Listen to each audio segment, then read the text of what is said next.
I'm Tracy, I'm 58 years old, and I'm a stylist. Hi, I'm Sheba, I'm 53, and I am a philanthropist. Hi, I'm Sharon, I'm 52 years old, and I'm a digital creator.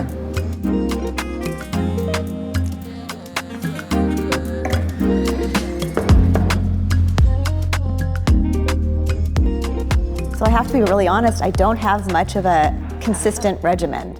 When I wake up every day, I'm usually like relaxing in bed because I am not an early riser anymore, that we have no kids at home.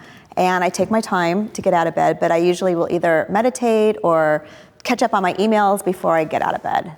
And then I go and I have a little coffee, but I do try to work out and do something active every morning. We live on a lake, so I get to walk the lake, which is just beautiful, and I will do that. Or I literally blast music by myself for about an hour and just sit and dance and just do cardio, and it's fun. I'm just lazy. I used to go to the gym, and I don't push myself to do that. So I do something, and then my first meal is for lunch. I have usually a salad or something pretty light. And then during the day, I'm either with clients or I've been helping my daughter out with her business. And I like to be busy. I'm a people person, and I have to be around people. And as far as dinner, I like to cook. So I try to eat healthy. We try to cook and eat healthy.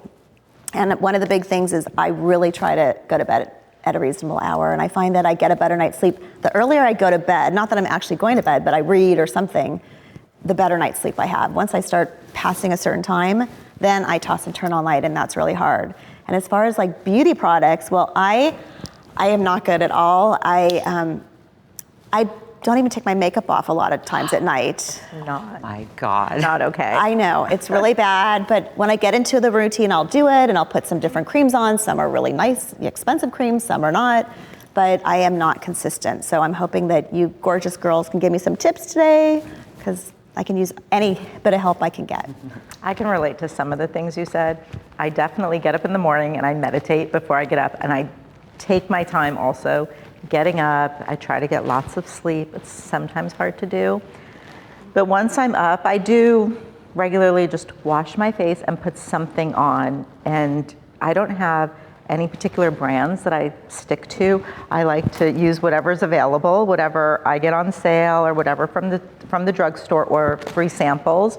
I usually put that on. But I'm the same. I don't have my first meal until lunch. So I try to do like the intermittent fasting. So that helps, and playing lots of pickleball and trying to do something active to get my steps in every day. I truly, truly think I try to nurture my mind, body, and soul every day, because I definitely think a lot of the day starts positively, and if it does start positively, then it just like filters in through everything else that day. And usually for my bedtime routine, I'm a fanatic about taking my makeup off. And I remember even as a teenager, always having my mother's beauty products in the bathroom, having it be there, washing my face religiously, using some kind of moisturizer that was there. And I think it just subconsciously just followed me into adult life, where I always have something on. Not makeup, it's some kind of lotion or cream or fine wrinkle something. Well, we do have in common, all three of us, that we all intermittent fast. So I also don't eat probably till like around 12, sometimes 1. However, I am OCD with my routines, with what I do. I do not miss a step. I'm literally crazy about it. I always wash my makeup off, always. I mean, I can probably count on my hands the number of times I have not done that, and that's because maybe it was a wild night and I just went to sleep, but it never, ever happens. But I'm a very routine person, so I always wake up.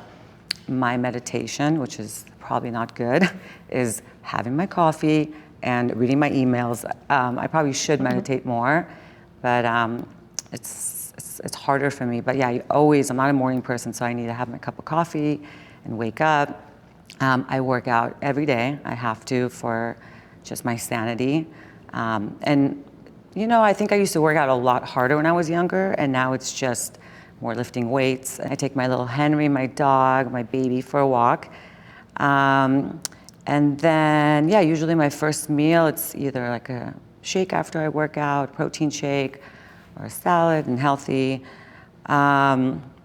And then, yeah, like my nighttime routine is it's like really regimented. I actually have usually a day or two a week where it's like a beauty night where I microneedle my face and I wear the LED mask. Great My husband idea. comes in and he's like, oh my God, what are you wearing? And I'm like, if you want this to stay looking young, I got to do all these things. But it's literally like I do the routines and yeah, use retinol, super important. I use retinol also. Yeah. One of my routines is to do a mask a few times a week. Either I put it on before I brush my teeth and then, wash it off after I'm done. And sometimes I'll do it, as long as I'm doing a mask at least 3 times a week. Yeah. That's really helpful. And like you said, Sheba, sleep is so important.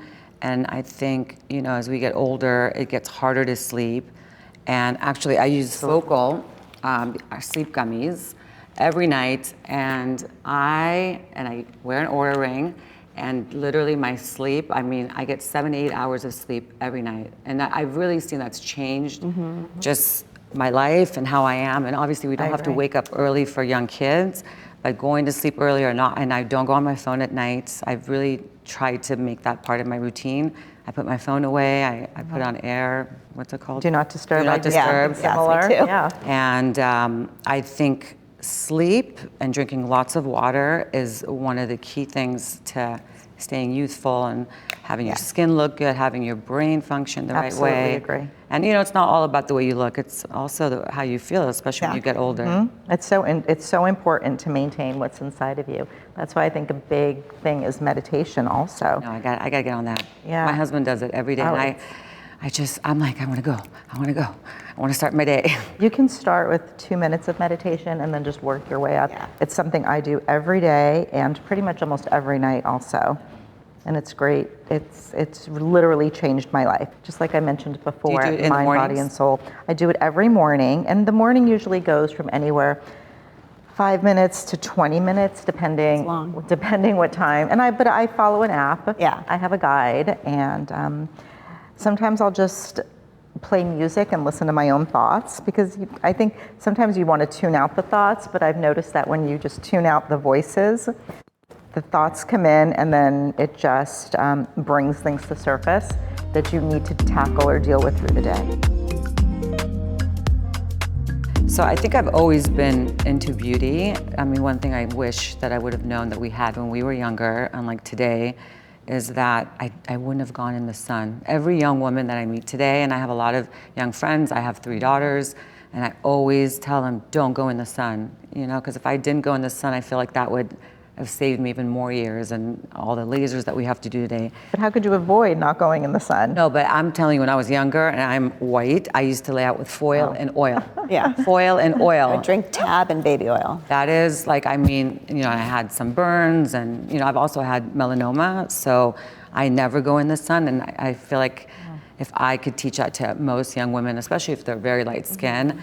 So I think probably like in my 30s, when I started seeing the sun damage and all that and starting to do the lasers, is where I've always been a very A-type personality, so very regimented, especially when it comes to my skincare, but really about wearing sunscreen, covering my skin, taking all my creams from my chest to my neck to my face. And it just really being on top of it. And I think today there is so much out there. And I listen to a lot of podcasts about this because I'm always in my car. And half of the time I pull over, I'm like, okay, I gotta buy this, I gotta buy that. I'm always buying stuff because, they'll have different doctors on there. But yeah, it's important to me. So I really pay attention to it. But I wish I would have not been in the sun. That would have been my number one thing. I started getting a routine, I think, once in my late 20s. Once I started working a lot and I had my kids, because I noticed I was starting to get some bags under my eyes from losing sleep. So I didn't want those. So I started doing these different exercises for your face where you tap and taking collagen, and just like you mentioned, using the cream and the way you put it on in your face. I started doing that in my 20s. And I actually did tell my daughter, even though we have good genes, thank you, Mom and Dad, to start using things now. Yeah. And I try to get her to moisturize a lot. And put cream around her face all the time and sunscreen. That's huge. You've never done Botox? I've never, I'm afraid of needles. I don't like needles. Wow, good for you. Well, my mother has great skin. My mom's 81, she has great skin. My two sisters, they're 9 and 10 years older than me. They have great skin also. But I really think just subconsciously seeing what was in the bathroom, what that my mom's routine, what she used 40, 50 years ago, she still uses today. And I just remember visually seeing it and saying, wow, I need to do that. And I did start it very young. It just didn't register until much later in my 20s when it clicked and I said to myself, I love my skin and I don't wear makeup very often. Day to day, I usually don't wear anything except some lip gloss.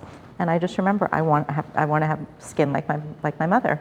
For me, I grew up with my mother, who was absolutely stunning and gorgeous, and she really believed in doing the creams, and she tried to start instilling all of that in me at a young age. But I never really followed it along. It's very funny how it skipped a generation, because my daughter is exactly like my mother, starting to really take care of herself.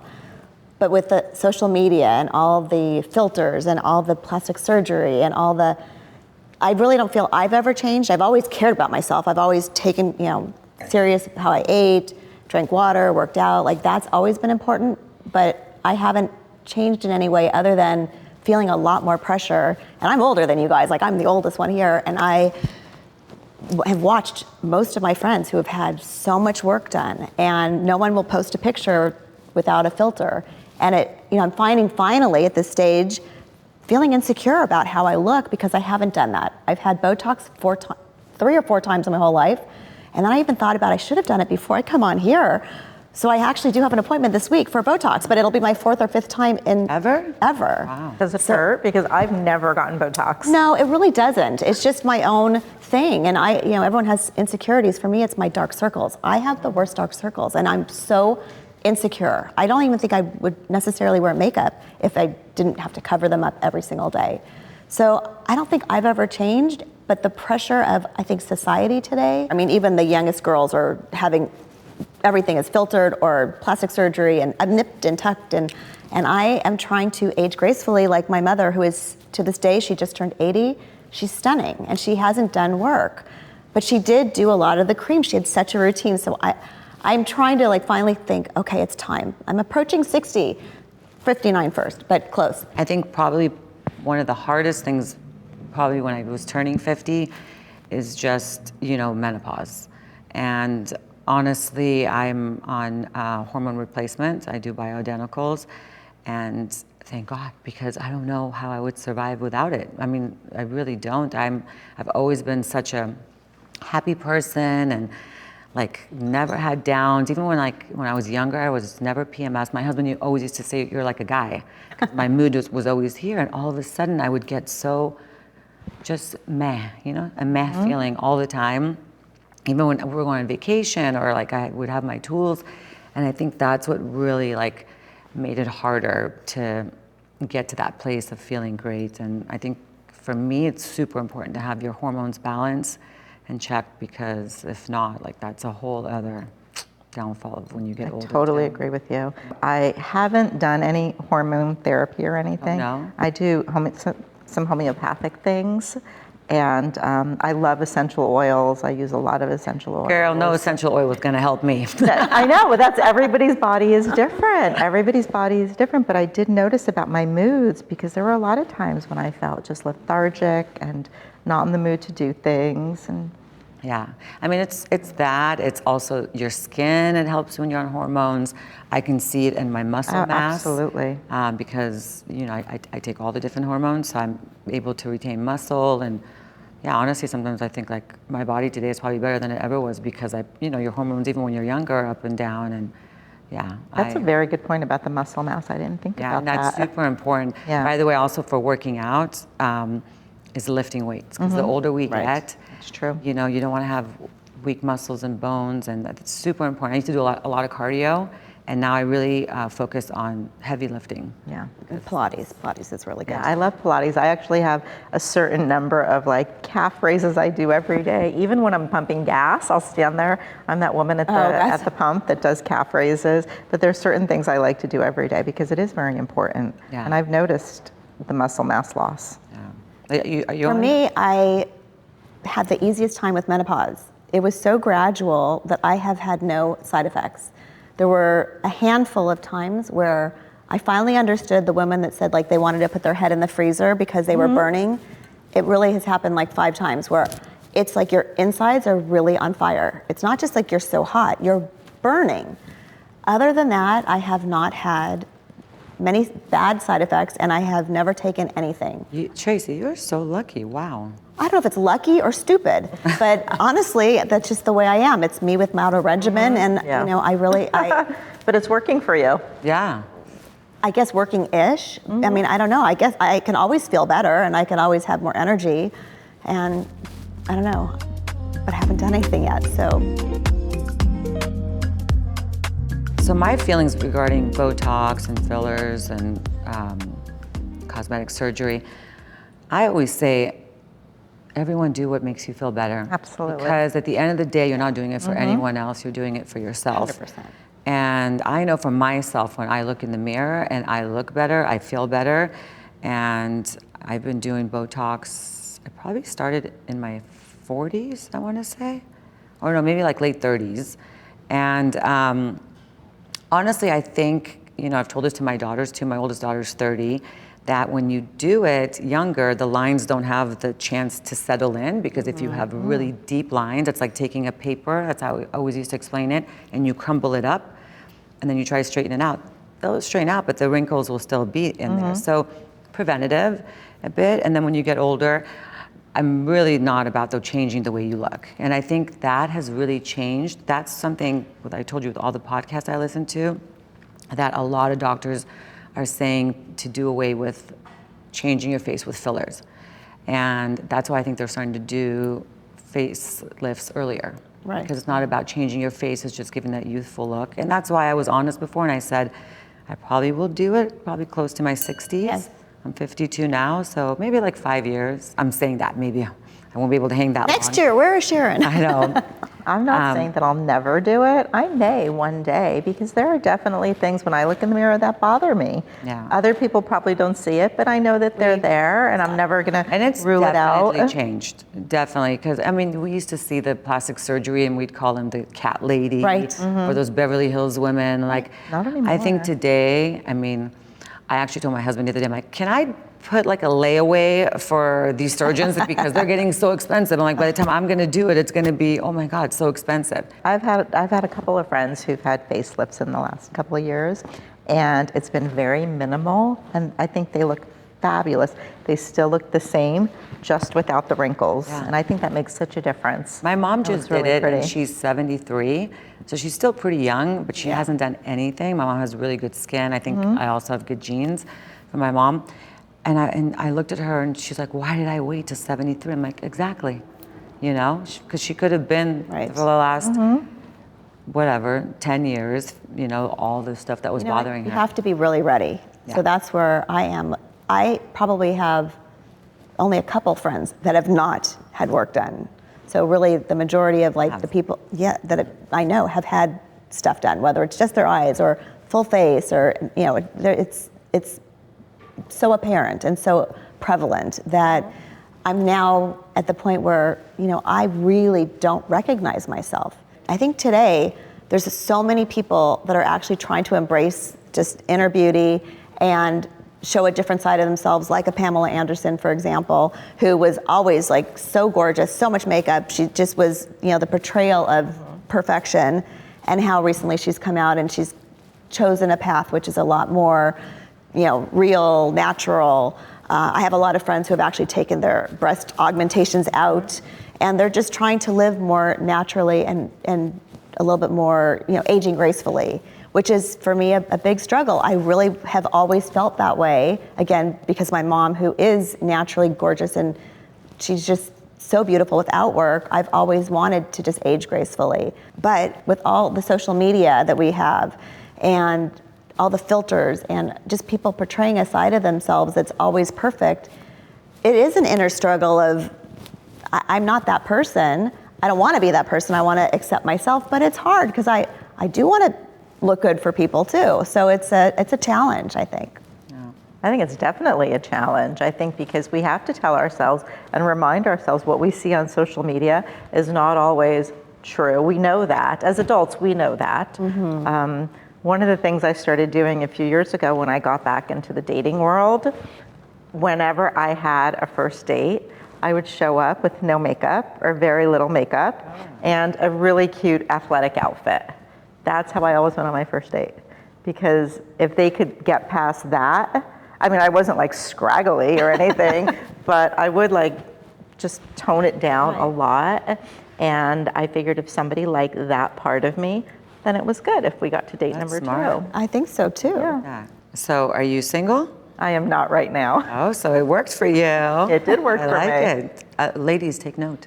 Not us, we're married, but I like that. I think being an influencer, digital creator, it's hard because, a lot of your life you're portraying on screen and people look up to you and they want to see what you're doing and where you're going and what brands I'm influencing. I did have to scale back a bit, more than a bit. I have scaled back because I just want to be authentic to myself.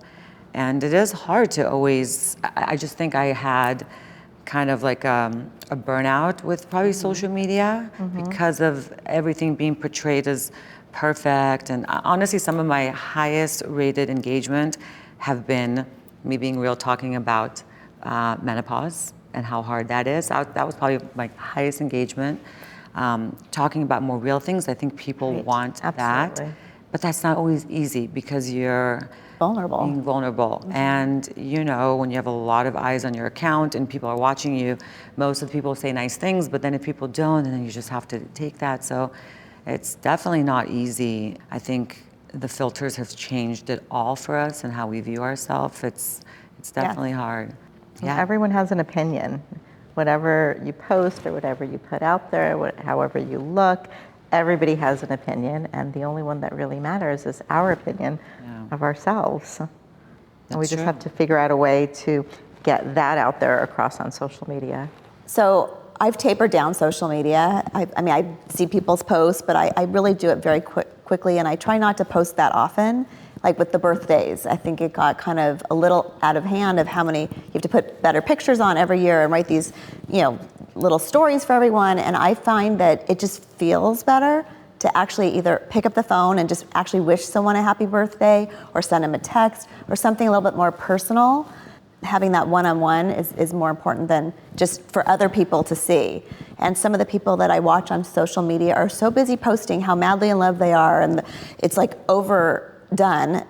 And you kind of know, like, come on, if you really were like that madly in love, it's like enough. Like, you don't have to show it to the world. I always think that. So it's, there's a whole element of the social media that I think is just not real. I think with social media, one of the things that I tend to do is I repost a lot of positive messages every day and positive affirmations for people. Or a lot of times, some people will even send me them privately and I will repost them.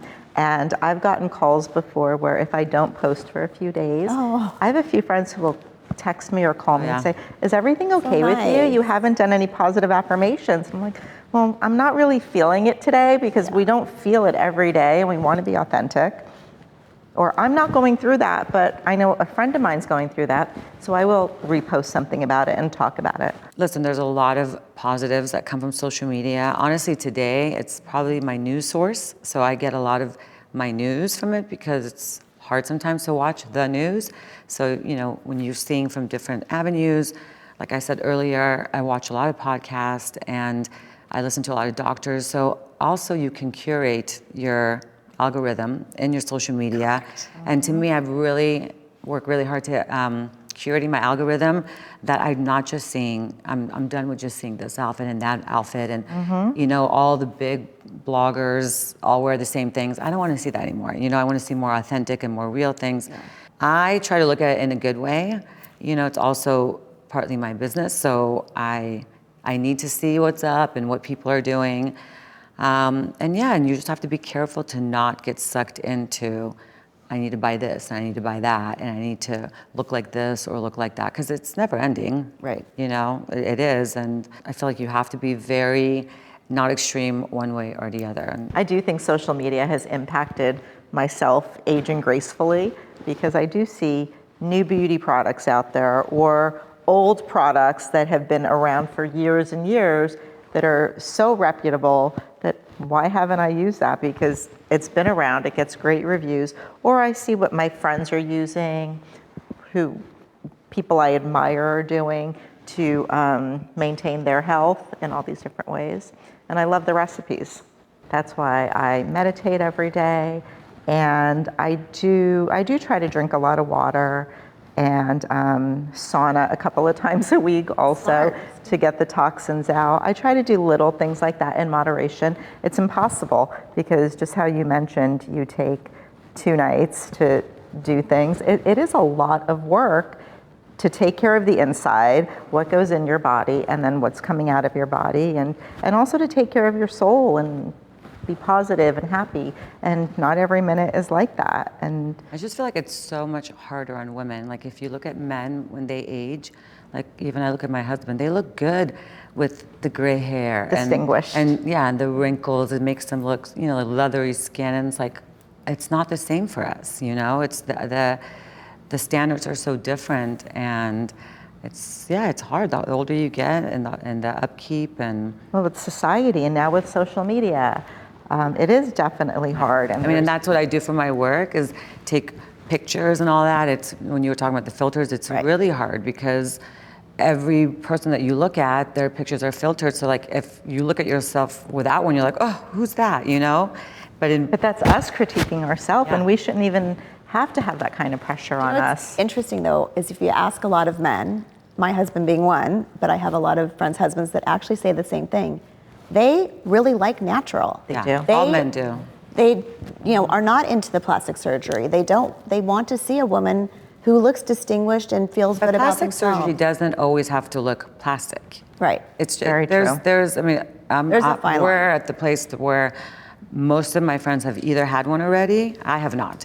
I've either had one, are getting one, are scheduled to get one. And there's a difference when you change the way you look, or there's a difference when you're just, making yourself look more youthful. Doing a refresh. Yeah, a refresh, just the skin. So I'm definitely not against it. I will probably be doing it at some point. I not to look different. I think I'm finally feeling that, where again, approaching, 59, almost 60, it's like I can see having a little something just to feel like me again, because I really don't feel like myself anymore. I mean, but it took kind of recent that I don't feel like myself. But I have a funny story, speaking of all this. We were at a party, it was a big party, a lot of people. Someone walked up to us, said hello to him. And when she walked away, he's like, who is that? And I told him who it was, and he goes, no, it's not her. What is her name? I said, no, it is this person. He goes, there's no way. And I said, maybe you are confusing her with someone else. So I took a picture and I showed him from social media, is this who you're talking? He goes, that's not her. But I said, that is her. And he said, oh my God, most of these people I don't recognize. Because of the filter, because she had a facelift? No, because of the filter. Oh. I mean, the people portraying themselves that she looked so different that he could not believe it was the same person. So he's not a fan of that look, filtering and pretending to be something that you're not. And that's where I kind of like have a hard time, where I just want to be me, feel good about myself. Age, I mean, I'm proud of my age. I'm very proud. I, want to keep going, and I'm thrilled. I don't know if you know or not, but I'm a grandma. I have no idea. Known as Mimi.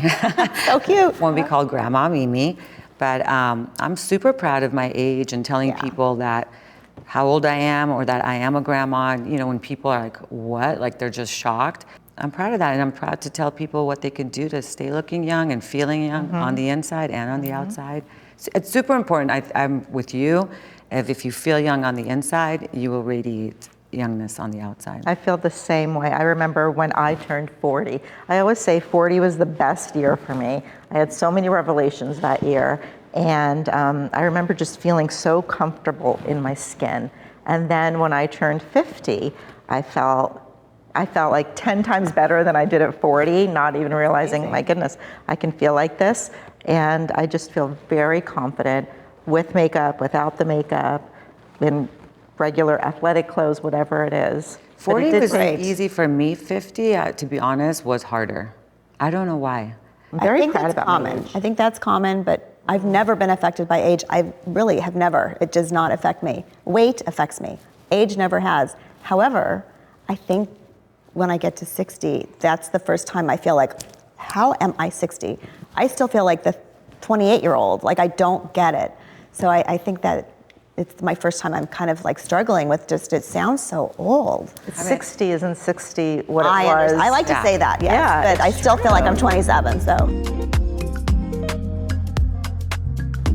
I think I've worked very hard at creating a mindset to deal with things in life. I continue to work on myself every day. I think that really matters to aging gracefully for me. Meditation, like I said before, is a big thing for me. I think having confidence in yourself comes through, and that's another solid thing for me. Sometimes I'll step back because we don't feel confident every day. We don't feel we look great every day. And I've really learned tools in the last couple of years how to step back from that and say, wow, it's okay. I got this aging thing. It's going to be okay. That's beautiful. I like that. I think for me, a big part of aging gracefully is, when you get older, you're wiser, you're calmer, you have a more sense of self. And that part I really enjoy about it. I have a lot of young friends and they always look up to me and they're like, anything I say, which I don't always think that, but when you see it in younger people, I have been through a lot in my life, Not just younger people, your peers also. What's that? Oh, your my peers yeah. also. Yeah. No, for sure. So I think that's a really great part of it. Like you, I try to work on myself every day. And yeah, just the evolution of it. I do believe in keeping yourself looking as good as you can, but we're all gonna age. We're all here for a short time. So just do it as gracefully as you can. For me, part of just aging gracefully is just trying to be happy. I think my whole life I've just been a happy person. And you have people that have everything, but they're really just deep down, they're not happy. So I've always been positive. I try to be a positive influence on those around me. And I am the person that always believes in the cup is half full. I'm not the half empty person. And I think that is what I focus on the most. And not so much how I look. I try to feel good. I try to look as good as I can naturally. And I just want to enjoy life. I want to be happy and I want to have fun. I think that laughing to me is the remedy for everything. Definitely. And I used to write comedy, so it's just naturally I'm funny and I like funny people. I like to be around people that it fills your soul that way. So I like that. Cheers to aging gracefully. Cheers, ladies. Gracefully. Cheers. Cheers. So my husband and I created Focal because both of us are really into health and wellness. Most of our products have CBD, some have THC in it.